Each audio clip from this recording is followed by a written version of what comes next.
In this tutorial, I'm going to show you how you can combine these two effects to get exactly the composite that you want, both the levels and the curves. So here we are inside of our image, and first thing that we're going to do is we need to make some evaluations. We need to look at the entire scene, and we need to determine, do we actually see in the scene the extreme black and white values that we're looking for.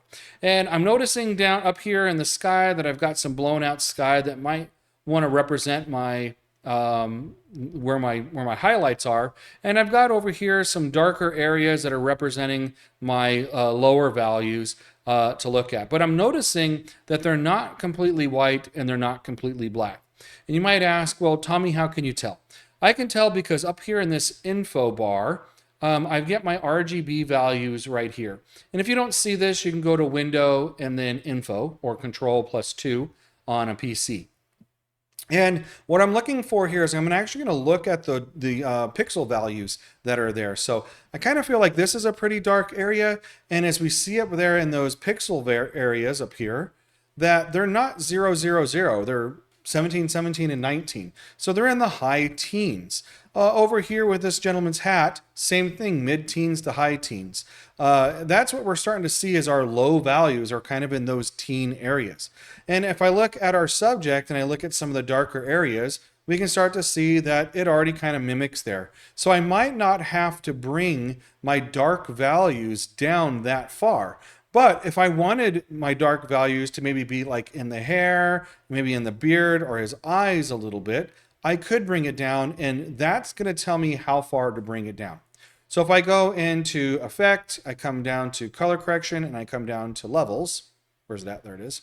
I'm going to start to now look at these dark values of the hair, maybe up here, or maybe here in the beard, and I'm going to say, oh, I'm going to bring that down just a little bit until it starts to get into that low teens area that I was looking for, that I see before.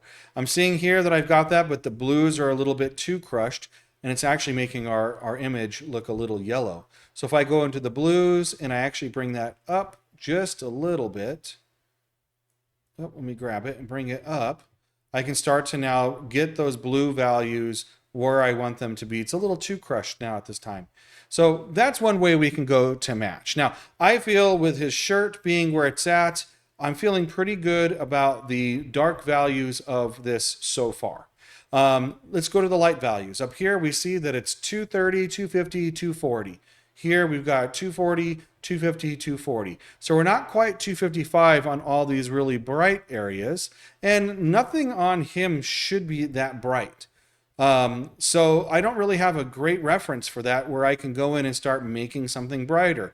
But if I wanted to, I could. If I wanted to make it look like his skin here was being hit as bright as the sun, I could actually start to bring that in and make it look as bright as it is in the background there.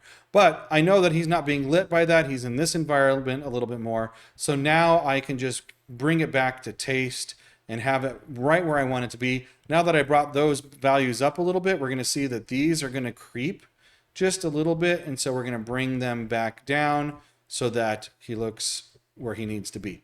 So that's how I'm going to use the brightness and darkness of my existing scene to already adjust the brightness and darkness of what I'm looking at.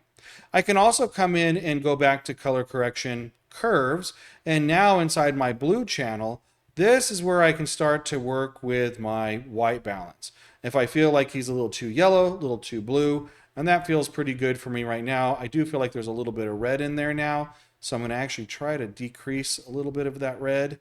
Just desaturate it just a little bit. Go back to my RGB. I'm going to close my eyes. I'm going to look at something that's going to be gray. I'm going to go to the kitchen and make a sandwich real quick, or get a soda or whatever it is, come back and relook at it and say, okay, is this actually matching or not? Because sometimes your eyes need a little bit of a break.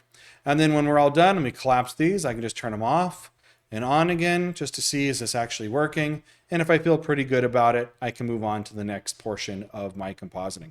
And I'm going to call this pretty good and kind of have a day with it. So I hope that helps you as you're starting to look at those values and how to use curves and levels in your compositing. Thanks.